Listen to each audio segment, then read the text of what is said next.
യേശുവിൻ്റെ അടുത്തേക്ക് വരികയാണ്. യേശു രക്ഷകനാണെന്നും യേശു ഞങ്ങളെ രക്ഷിക്കുമെന്ന് അറിഞ്ഞിട്ട് എല്ലാവരും കൂടി ഈ വലിയ ജനാവലി മുഴുവനും യേശുവിൻ്റെ അടുത്ത് വന്നാണെങ്കിൽ യേശുവിനെ രക്ഷിക്കാൻ പറ്റുമോ? യേശുവിനെ രക്ഷിക്കാൻ പറ്റുമോ? രക്ഷിക്കാൻ പറ്റില്ല. എന്തുകൊണ്ട്? യേശു രക്ഷിക്കുന്നത് എങ്ങനെയാണ്? കുരിശിൽ പാപമേറ്റെടുത്ത് മരിക്കുന്നതിലൂടെയാണ്. ഭയങ്കര രസമാണ്. അതായത് യേശുവിന് നമ്മളെ രക്ഷിക്കണമെങ്കിൽ യേശു മരിക്കണം. മരിച്ചു കഴിഞ്ഞാൽ പിന്നെ യേശുവിനെ ആർക്കും കാണാനും പറ്റില്ല. പിന്നെ എങ്ങനെ രക്ഷിക്കും? മരിച്ചു കഴിഞ്ഞാൽ പിന്നെ യേശു തൻ്റെ ആത്മാവിനെ നൽകിക്കൊണ്ട് അനേകം യേശുമാരെ, അതായത് അപ്പസ്തോലന്മാരെ അഭിഷേകം ചെയ്തിട്ട് പറയാണ്, ഇനി ഞാൻ ചെയ്തത് നിങ്ങൾ ചെയ്യും. അങ്ങനെ അവരിലൂടെ ഈ രക്ഷാകര പദ്ധതി നടപ്പാവുകയാണ്. അതിനു മുമ്പ് യേശുവിൻ്റെ പരസ്യ പ്രഘോഷണ കാലഘട്ടത്തിൽ ചുരുക്കം 1-2 പേരെ ഒരു മുൻ ആവിഷ്കരണമായിട്ട് രക്ഷിച്ചിട്ടുണ്ട്, അല്ലെങ്കിൽ പാപം ക്ഷമിച്ചിട്ടുണ്ട്. പൊതുവായ ഒരു പാപവിമോചനം നൽകുക യേശുവിന് കുറിച്ചുള്ള പദ്ധതിയല്ല. അതുകൊണ്ട് യേശുവാണ് വരാനിരിക്കുന്ന മിശിഹ എന്ന് ആരും ഇപ്പോൾ അറിയരുത്. എപ്പോ അറിയണം? മരിച്ചു കഴിഞ്ഞിട്ട് അറിയണം. ഇപ്പോ അറിഞ്ഞാൽ അവരെല്ലാവരും യേശുവിൻ്റെ അടുത്ത് വരാൻ സാധ്യതയുണ്ട്. അങ്ങനെ അവർ അടുത്ത് വന്ന് മോചനം പ്രാപിക്കരുത്. അഥവാ അവർ യേശുവാണ് മിശിഹ എന്നറിഞ്ഞാൽ അവർ യേശുവിൻ്റെ പീഠാനുഭവത്തിന് തടസ്സം നിൽക്കും. ഏതുപോലെ പത്രോസ് പറഞ്ഞു, ഈശോ മറ്റൊരു സ്ഥലത്ത് പറഞ്ഞു, എന്താണ് എന്നെ കുറിച്ച് ആളുകൾ പറയണേ? അപ്പൊ അവര് പറഞ്ഞു, നീ ഒരു വലിയ പ്രവാചകനാണെന്നും നീ യോഹന്നാൻ മൗന്താന ഉയർത്തെഴുന്നേറ്റ് വന്നവനാണെന്നും ഏലിയയാണെന്നും ഇങ്ങനെയൊക്കെ പറയുന്നുണ്ട്. ആഹാ, ശരി ശരി. അപ്പൊ ആരും പറയണില്ല യേശു മിശിഹായാണെന്ന് ആരും പറയണില്ല. സമാധാനായി. അത് കഴിഞ്ഞിട്ട് ഈശോ വീണ്ടും അപ്പസ്തോലന്മാരോട് ചോദിക്കുകയാണ്, നിങ്ങൾ എന്താ പറയണേ? അപ്പോ അവരങ്ങോട്ടും ഇങ്ങോട്ടും നോക്കി, അവർക്കും ഒന്നും മനസ്സിലാവുന്നില്ല. നിങ്ങൾ എന്താ പറയണേ? ഞാൻ ആരാണെന്നാ നിങ്ങൾ പറയണേ? അപ്പൊ അതിൽ നിന്ന് തന്നെ അവർക്കറിയാം ഇതിൻ്റെ അകത്തൊരു വലിയ നിഗൂഢതയുണ്ട് ഈ ചോദ്യത്തിന്. അവർക്ക് പറയായിരുന്നു, നീ ഔസേപ്പിന്റെ മോനാണെന്ന് പറഞ്ഞൂടെ? ആ അർത്ഥത്തിലല്ല യേശു ചോദിക്കുന്നത്. എന്നാൽ പത്രോസ് കൈ ഉയർത്തി പറഞ്ഞു, നീ ജീവിക്കുന്ന ദൈവത്തിന്റെ പുത്രനായ മിശിഹായാകുന്നു. Price the Lord. കർത്താവ് പത്രോസിനെ അഭിനന്ദിക്കുന്നു. അതേ സമയത്ത് കർത്താവ് പറഞ്ഞു, പത്രോസേ, യോനായുടെ മകനായ ശിമയോനെ, നിന്റെ ജഡരക്തങ്ങളല്ല ഇത് പറയുന്നത്, ഇപ്പോൾ എൻ്റെ പിതാവ് നിനക്ക് വെളിവ് നൽകിയത് കൊണ്ടാണ്, വെളിപ്പെടുത്തൽ നൽകിയത് കൊണ്ടാണ് എന്ന്. മനസ്സിലായോ? എന്തുകൊണ്ടാണ്? പത്രോസ് സഭയുടെ തലവനാകാനും മാർപ്പാപ്പയായിട്ട് സഭയെ നയിക്കാനുള്ളവനായതുകൊണ്ട് പ്രത്യേക ഒരു വെളിപ്പെടുത്തൽ കൊടുത്ത് പത്രോസിന് മാത്രം അപ്പോൾ വെളിപ്പെടുത്തി കൊടുത്തു ഇതാരാണ്. പക്ഷേ എന്നിട്ട് കർത്താവ് പറഞ്ഞു, നീ പാറയാകുന്നു, നിന്റെ മേൽ പള്ളി പണിയും, സ്വർഗത്തിൻ്റെയും നരകത്തിൻ്റെയും താക്കോൽ നിന്റെ കയ്യിൽ തരും, നീ അനുഗ്രഹീതനാണ്. ഇതെല്ലാം പറഞ്ഞ് അഭിഷേകമായി. അത് കഴിഞ്ഞ് കർത്താവ് പറയുകയാണ്, നിങ്ങളിത് ആരോടും പറയരുത്. എന്താ പറഞ്ഞത്? നിങ്ങളിത് ആരോടും പറയരുത്. കണ്ടോ? ഉയർത്തെഴുന്നേറ്റതിന് ശേഷം കർത്താവ് അങ്ങനെ പറഞ്ഞിട്ടില്ല. ഉയർത്തെഴുന്നേറ്റതിന് ശേഷം പറഞ്ഞേക്കണം, നിങ്ങൾ എല്ലായിടത്തും പോയി പറയുമെന്നാ പറഞ്ഞിട്ടുള്ളത്. കണ്ടോ? പീഡാസഹനവും മരണത്തിനും മുൻപ് പറയുകയാണ്, നിങ്ങളിപ്പോൾ ആരോടും ഇത് പറയരുത്. അതാണ് ജ്ഞാനം. എന്നിട്ട് പറയാണ്, എനിക്ക് ഇത് നടപ്പാകണമെങ്കിൽ ജെറുസലേമിലേക്ക് പോകണം. അവിടെ നിയമജ്ഞരും ഫരിസേയരും പ്രധാന പുരോഹിതനുമെല്ലാം എന്നെ നോക്കിയിരിക്കുകയാണ്. എന്തിനാ?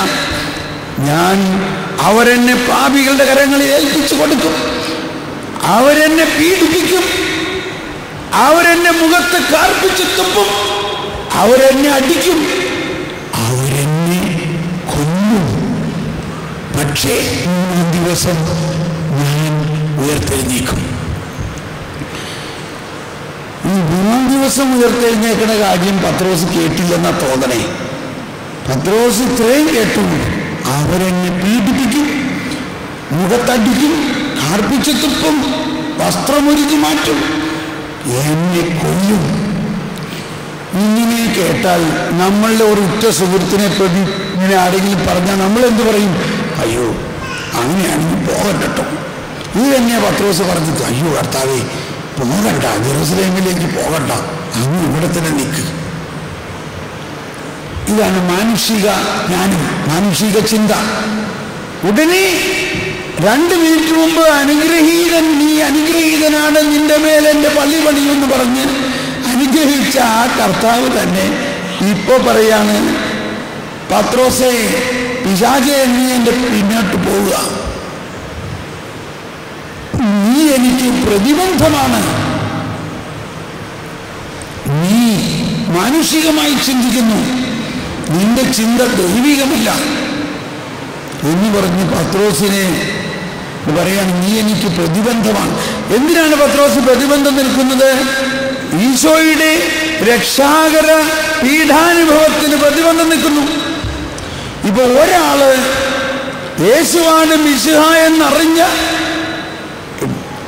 പ്രധാന അപ്പസ്തോലൻ തന്നെ യേശുവിൻ്റെ പീഠാനുഭവത്തിന് തടസ്സം നിൽക്കുന്നുവെങ്കിൽ ഈ വലിയ ജനാവലി മുഴുവനും യേശുവാണ് മിശിഹ എന്നറിയുകയും യേശയ്യാ പ്രവചനമനുസരിച്ചുള്ള എല്ലാ പീഠകളും ഏൽക്കാൻ പോകുന്നവൻ ഇവനാണെന്നും പ്രധാന പുരോഹിതന്മാരും നിയമപ്രമാണികളെല്ലാവരും യേശുവിനെ പീഡിപ്പിച്ച് കൊല്ലുമെന്ന് അവരറിയുകയാണെങ്കിലോ വലിയ കലഹമുണ്ടാകും. ഒന്നില്ലെങ്കിൽ ഇവർ യേശുവിനെ പിടിച്ചു നിർത്തും, യേശുവിനെ അങ്ങോട്ട് വിടില്ല.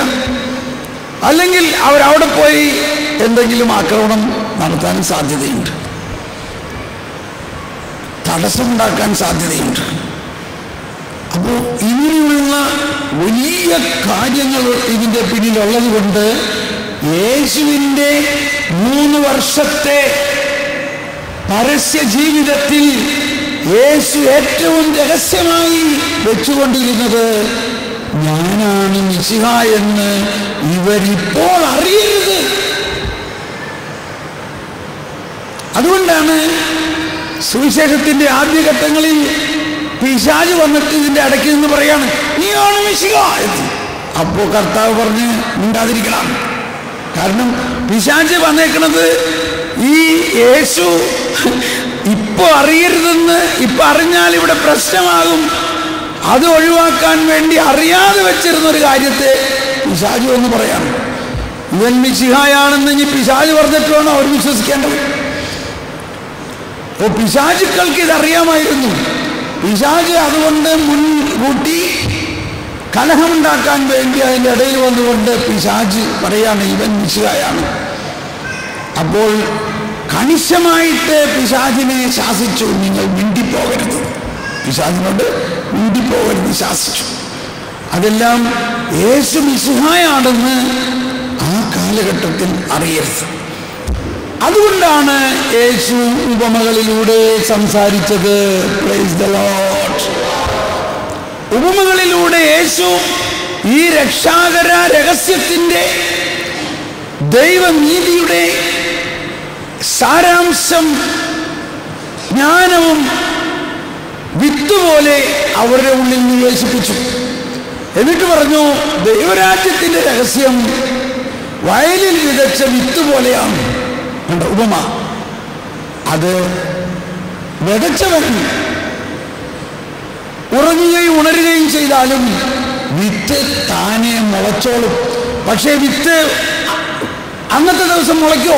അന്ന് മുളയ്ക്കില്ല, അതല്പം സമയമെടുക്കും. മുളച്ച് വലുതായി, അത് മുളച്ച് വലുതായി വരുമ്പോഴേക്കും ഇയാൾ മരിച്ചു കഴിയും. ആര്? കർത്താവ് ചോദിച്ച. അപ്പോൾ ആ വിത്തിൽ നൽകിയിരിക്കുന്ന എന്താണ് വിത്തിന്റെ അകത്തുള്ളത്? ഒരു വിത്ത് എന്ന് പറഞ്ഞാൽ എന്താ? വിത്തിന്റെ അകത്ത് എന്തുണ്ട്? വലിയൊരു ആശയമാണ് വിത്ത് എന്ന് പറയുന്നത്. ഇപ്പോ ഉദാഹരണത്തിന് ഒരു ചക്കക്കുരു വിത്താണ്. ഈ ചക്കക്കുരുവിന്റെ അകത്ത് എന്തുണ്ട്? ചക്കക്കുരുവിന്റെ അകത്ത് എന്തുണ്ട്? പറഞ്ഞു. എന്തുണ്ട്? ഒരു പ്ലാവുണ്ട്. Praise the lord. ചക്കക്കുരുവിന്റെ അകത്ത് എന്തുണ്ട്?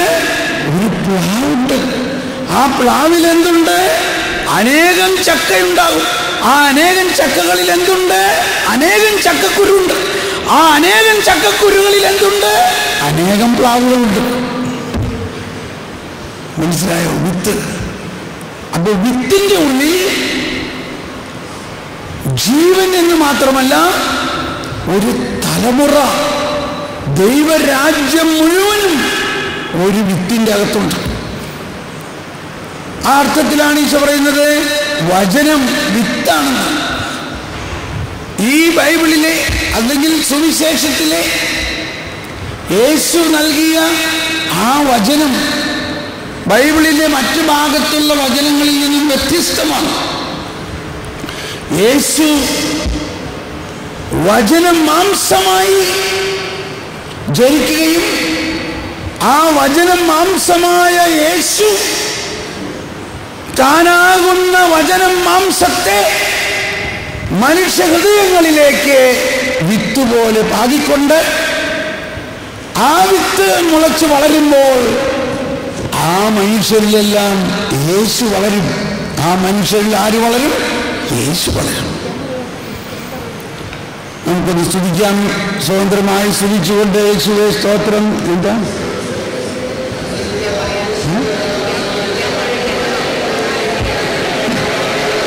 എല്ലാവരും എഴുന്നേറ്റ് നിന്നുകൊണ്ടൊന്ന് സ്തുതിക്കൂ.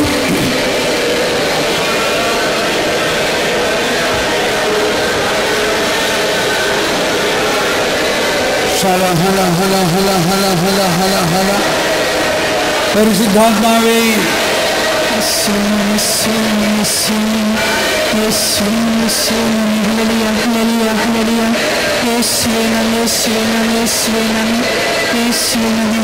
ഇനി ഒന്നുകൂടി ആ വചനം കേൾക്കാം. കണ്ടിട്ട് കാണാതിരിക്കുന്നതിനും കേട്ടിട്ട് ഗ്രഹിക്കാതിരിക്കുന്നതിനും അങ്ങനെ അവർ എൻ്റെ അടുത്ത് വന്ന് മനസ്സ് തിരിഞ്ഞ് മോചനം പ്രാപിക്കാതിരിക്കേണ്ടതിനും വേണ്ടി അവൻ ഉപമകളിലൂടെ സംസാരിച്ചു. അപ്പോൾ ഇതിനുശേഷം യേശുവിൻ്റെ പീഡാനുഭവവും മരണവും കഴിഞ്ഞ് പന്തക്കുസ്ത കഴിഞ്ഞതിന് ശേഷം എല്ലാവർക്കും മോചനം പ്രാപിക്കാം. എല്ലാവരോടും ഇത് പ്രഘോഷിക്കാം. എല്ലാവർക്കും മോചനം പ്രാപിക്കാം.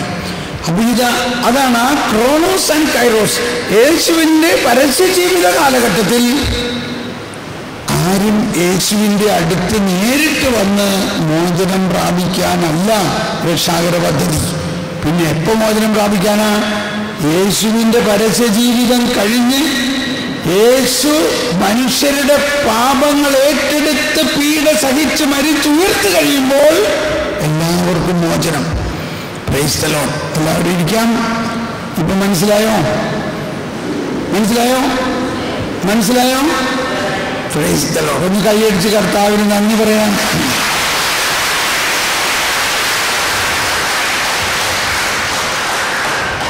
ഇനി വിശ്വാസത്തിൻ്റെ ദാനം നമുക്ക് നൽകപ്പെട്ടിട്ടുണ്ടെങ്കിൽ അതെവിടെ നിന്നാണ് നമുക്ക് നൽകിയത്? എങ്ങനെയാണ് നമുക്ക് നൽകിയത്? വിശ്വാസം എന്നത് ഒരു ദാനമാണ്. ആ ദാനത്തിൻ്റെ ഉള്ളിൽ ചെറിയ ചെറിയ ഒരുപാട് മറ്റു ദാനങ്ങളും ഉണ്ടാകാം. ഇപ്പം നമുക്ക് കല്യാണത്തിനോ ബർത്ത്ഡേക്കോ ഒരു സമ്മാനം കിട്ടി. വലിയ പെട്ടിയാണ്. തുറന്നു നോക്കിയപ്പോൾ അതിൻ്റെ അകത്ത് നിരവധി കുഞ്ഞു കുഞ്ഞു പെട്ടികൾ. ഇതെല്ലാത്തിനും വ്യത്യസ്തമായ സമ്മാനങ്ങളാണ്. എന്ന പോലെ ദാനമാണ് വിശ്വാസം. വിശ്വാസം ദൈവത്തിൻ്റെ ദാനമാണ്. ദൈവരാജ്യത്തെക്കുറിച്ച് നമ്മൾ ചിന്തിക്കുമ്പോഴും നമുക്ക് ദൈവം തന്നിരിക്കുന്ന വിശ്വാസത്തെക്കുറിച്ച് ചിന്തിക്കുമ്പോഴും മനസ്സിലാക്കേണ്ടത് ഈ ദാനം എങ്ങനെ ദൈവം തന്നു എന്ന രഹസ്യം യെശയ്യായിൽ 51-ാം അധ്യായത്തിൽ പറയുന്നുണ്ട്. എല്ലാവരും ഏറ്റുപറഞ്ഞ് വായിക്കാം. യെശയ്യ 51, 1ഉം 2ഉം വചനങ്ങൾ വായിക്കാം. കർത്താവിനെ അന്വേഷിക്കുന്നവരെ രക്ഷ തേടുന്നവരെ എന്റെ വാക്ക് കേൾക്കുവിൻ. നിങ്ങളെ വെട്ടിയെടുത്ത പാറയിലേക്കും നിങ്ങളെ കുഴിച്ചെടുത്ത ഖനിഗർഭത്തിലേക്കും നോക്കുവിൻ. എല്ലാവരും കരമുയർത്തി ശബ്ദം ഉയർത്തിയേറ്റ് പറഞ്ഞുകൊണ്ട് നിങ്ങളെ വെട്ടിയെടുത്ത പാറയിലേക്കും നിങ്ങളെ കുഴിച്ചെടുത്ത ഖനിഗർഭത്തിലേക്കും നോക്കുവിൻ. എന്താണ് അതിന്റെ അർത്ഥം? അത് അടുത്ത വചനത്തിൽ പറയുന്നുണ്ട്. നിങ്ങളുടെ പിതാവായ അബ്രാഹത്തെയും നിങ്ങളെ വഹിച്ച സാറയെയും നോക്കുവിൻ. അബ്രാഹം ഏകനായിരിക്കെ ഞാൻ അവനെ വിളിച്ചു,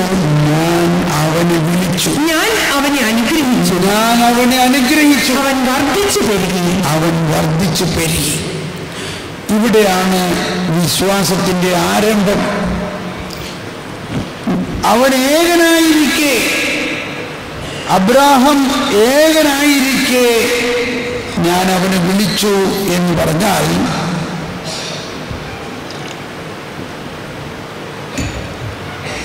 വളരെ മനോഹരമായൊരു ചിന്തയാണത്. ഇന്നത്തെ സാഹചര്യവുമായിട്ട് അതിനെ ഒന്ന് തുലനം ചെയ്ത് നോക്കണം. ഇന്ന് നമ്മൾ വിശ്വാസത്തിൻ്റെ ഒരു സമൂഹമാണ്. നമ്മൾ സഭ എന്നത് വിശ്വാസികളുടെ സമൂഹമാണ്.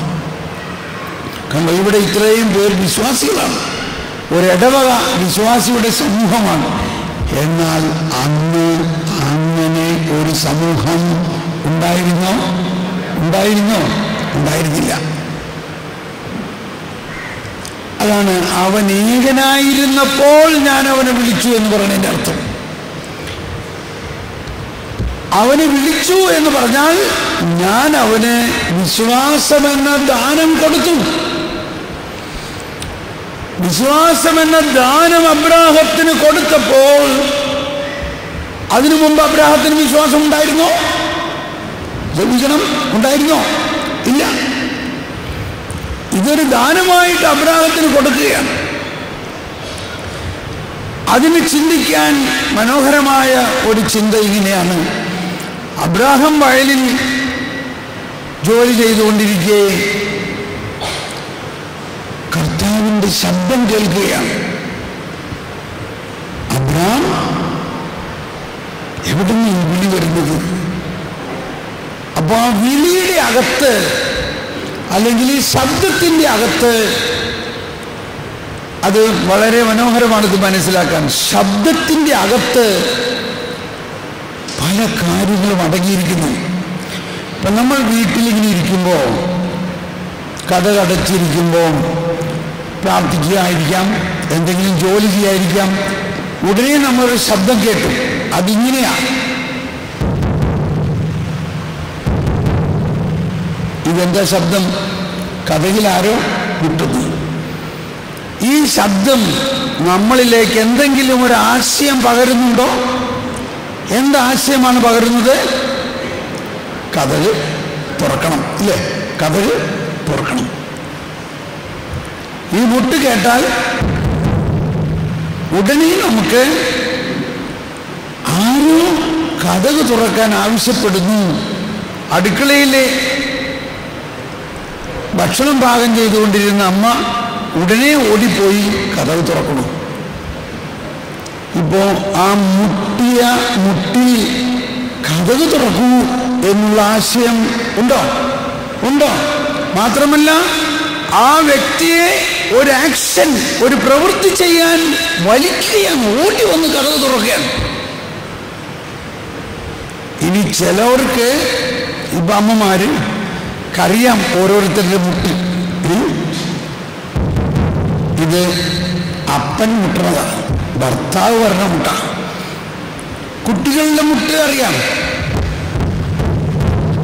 ഇത് മൂത്ത മോന്റെ മുട്ട.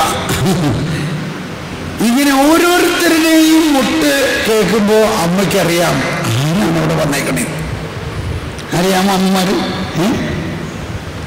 എന്ന പോലെ കർത്താവ് സംസാരിച്ചപ്പോൾ തന്നെ അബ്രാഹത്തിലേക്ക് ആ വിശ്വാസത്തെയും കർത്താവിനെ കുറിച്ചുള്ള ബോധ്യങ്ങളും പകരുകയായിരുന്നു.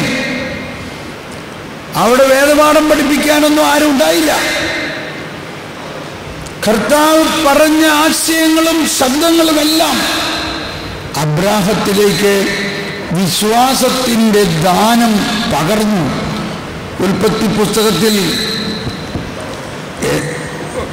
യേശുവെ വിടരുത്, ഉൽപ്പത്തി 12-ാം അധ്യായത്തിൽ പറയുകയാണ്, കർത്താവ് അബ്രാമിനോട് അരുളിച്ചെയ്തു, നിന്റെ ദേശത്തെയും ബന്ധുക്കളെയും പിതൃഭവനത്തെയും വിട്ട്. കർത്താവ് അബ്രാഹാമിനോട് അരുളിച്ചെയ്തു, നിന്റെ ദേശത്തെയും ബന്ധുക്കളെയും പിതൃഭവനത്തെയും വിട്ട് ഞാൻ കാണിച്ചു തരുന്ന നാട്ടിലേക്ക് പോവുക. ഞാൻ നിന്നെ വലിയൊരു ജനതയാക്കും, നിന്നെ ഞാൻ അനുഗ്രഹിക്കും, നിന്റെ പേര് ഞാൻ മഹത്വമാക്കും. അങ്ങനെ നീ ഒരു അനുഗ്രഹമായി തീരും. അങ്ങനെ നീ ഒരു അനുഗ്രഹമായി തീരും. പക്ഷെ പറയണെന്താ, ഇവിടെയുള്ള നിന്റെ ഈ വസ്തുവകകളും വീടും നാടും എല്ലാം നീ വിടണം. അപ്പം നിന്റെ അനുഗ്രഹമായിരിക്കുന്നില്ലേ? അബ്രാഹം ഇത് കേട്ടപ്പോൾ അബ്രാഹം അങ്ങ് വിശ്വസിക്കുകയാണ്. അബ്രാഹത്തിന് മനസ്സിലായി ഇത് ദൈവമാണ് പറയുന്നതെന്നും ഈ ദൈവം ഈ ലോകത്തിന്റെ മുഴുവനും സൃഷ്ടാവാണെന്നും മനസ്സിലായി. അന്ന് വൈകുന്നേരത്തെ അബ്രാഹത്തിന്റെ സന്തോഷം ഒന്ന് ആലോചിച്ച് നോക്കൂ. ദൈവം അബ്രാഹത്തോട് സംസാരിച്ചിരിക്കുന്നു. കൈവീശി കാണിച്ചേ. ഓക്കെ. അങ്ങനെ അബ്രാം അന്ന് വൈകുന്നേരം വീട്ടിൽ ചെന്നിട്ട് അപ്പനുണ്ട്, അമ്മയുണ്ട്, സഹോദരന്മാരുണ്ട്, ഭാര്യയുണ്ട്, ഇവരെല്ലാവരോടും ഭയങ്കര സന്തോഷത്തോടെ പറയാണ്, നിങ്ങൾ കേട്ടോളൂ, ഇതാ ഇന്ന് എന്നോട് കർത്താവ് സംസാരിച്ചു.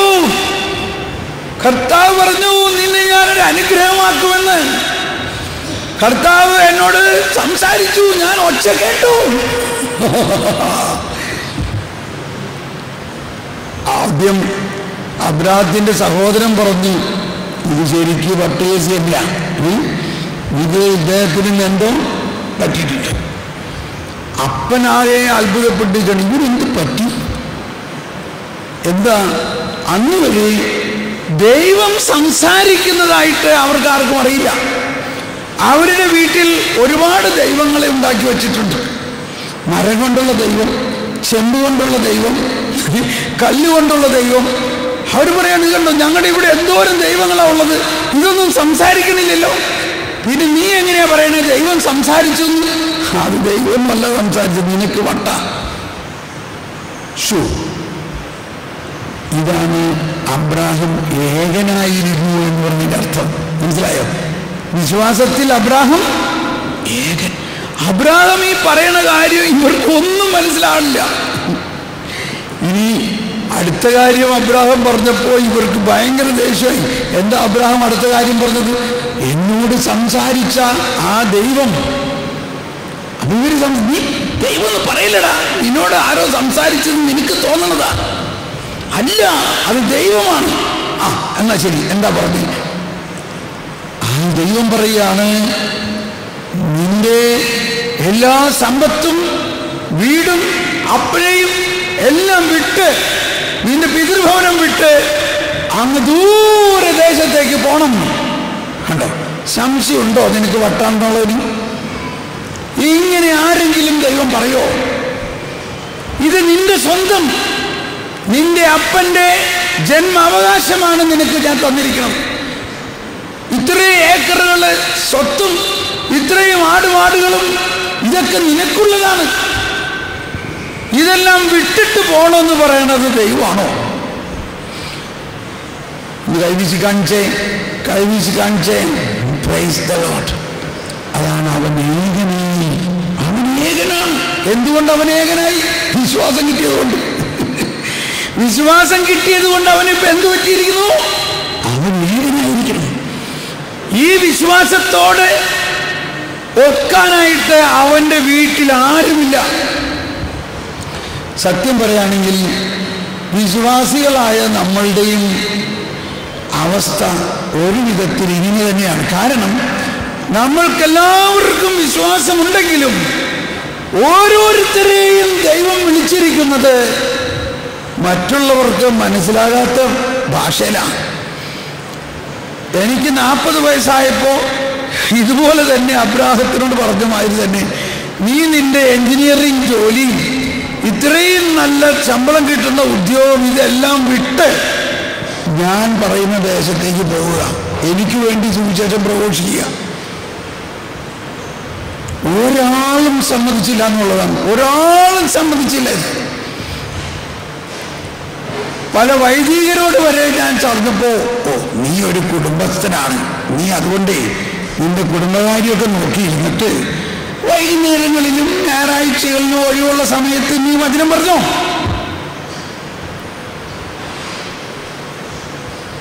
പക്ഷേ കർത്താവ് എൻ്റെ ആ ഹൃദയത്തിൽ ശക്തമായി ഇങ്ങനെ വലിക്കുകയാണ് എന്നെ പിടിച്ച്.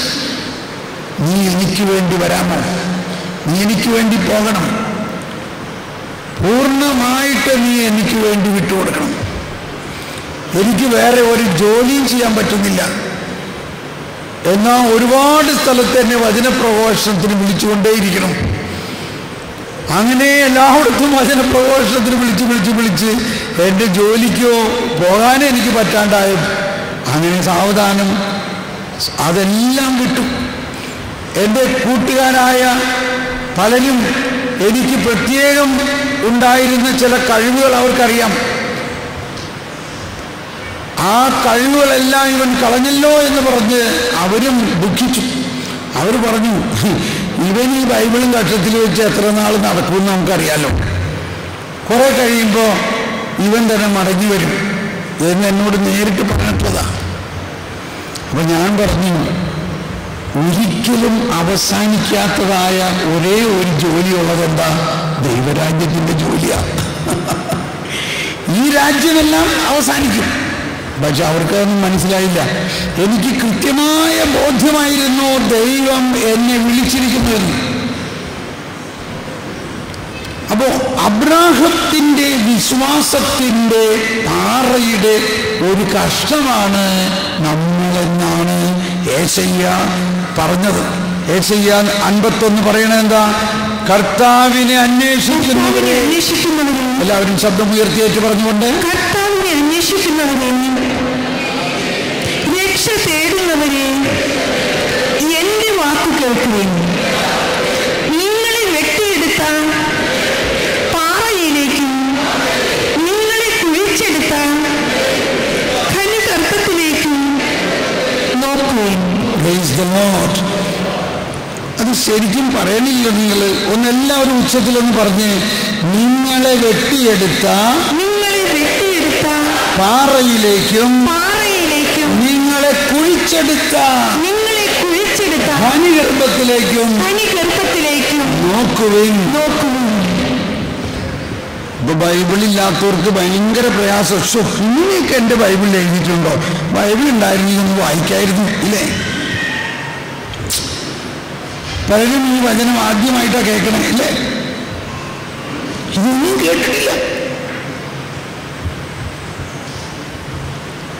കർത്താവിനെ അന്വേഷിക്കുന്നവരെ, നമ്മൾ കർത്താവിനെ അന്വേഷിക്കുന്നവരാണോ? ആണോ? ഇത് യേശയ്യായിൽ കർത്താവിൻ്റെ ദാസനിലൂടെ യേശുവിലൂടെ ഉണ്ടാകാനിരിക്കുന്ന പുതിയ രാജ്യത്തെക്കുറിച്ചും പുതിയ നീതിയെക്കുറിച്ചും പറയുന്ന സാഹചര്യത്തിലാണ് ഇത് പറയുന്നത്.